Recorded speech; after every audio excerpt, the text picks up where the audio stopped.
All right, so in this 2024 GCE Science paper 1, which is physics, there came this question on simple machines. It was on wheel and axle.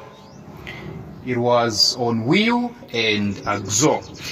Figure B2.1 shows a wheel and axle for a simple machine used to lift a load of 240 newtons when an effort of 60 newtons is applied. So the effort 60 newtons, the load 240 newtons.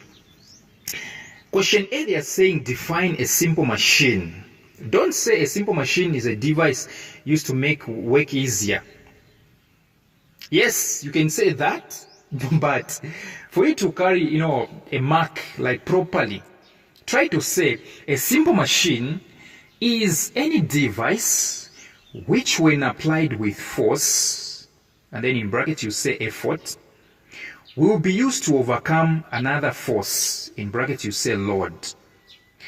This is any device which, when applied with force, which is effort, will be used to overcome another force, which is load. Anyway, I just want you to be getting substantial marks. Question B, they're saying calculate the mechanical advantage of the wheel and axle shown. Calculate the mechanical advantage of the wheel and axle shown.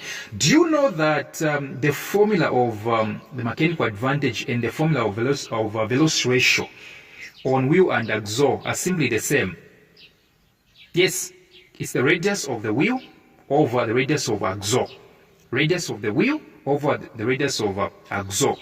But here, since we do not have the radius or the radiuses or the radii, since we don't have the radius of the wheel and the radius of the axle, in short, since we don't have r and small letter r, since we don't have these two, we use the one that we use on inclined plane and pulley, where you say mechanical advantage is equals to load over effort. Load over effort, and the load is 240, effort is 60. So once you divide 240 by 60, you realize that the answer is 4. So mechanical advantage is 4. Don't write units. All right? Don't write units. Because mechanical advantage, just like velocity ratio, are ratios. Ratios do not have units.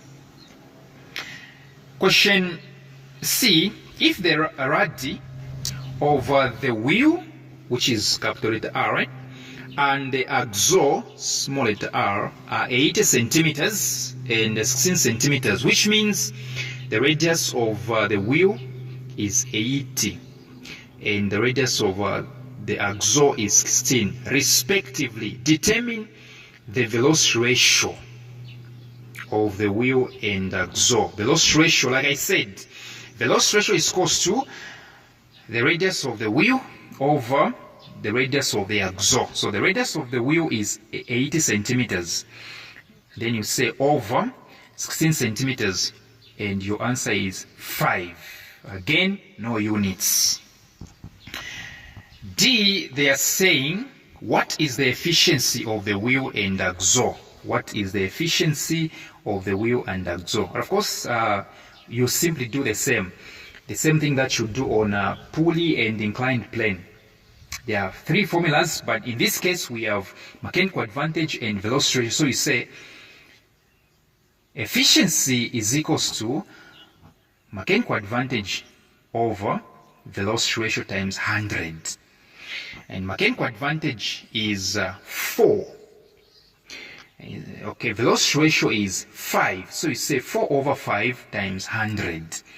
4 times 100 is 400. Over 5 into 400, and of course the answer is 80%. So thank you very much for your time, and make sure that you come for my WhatsApp tuitions.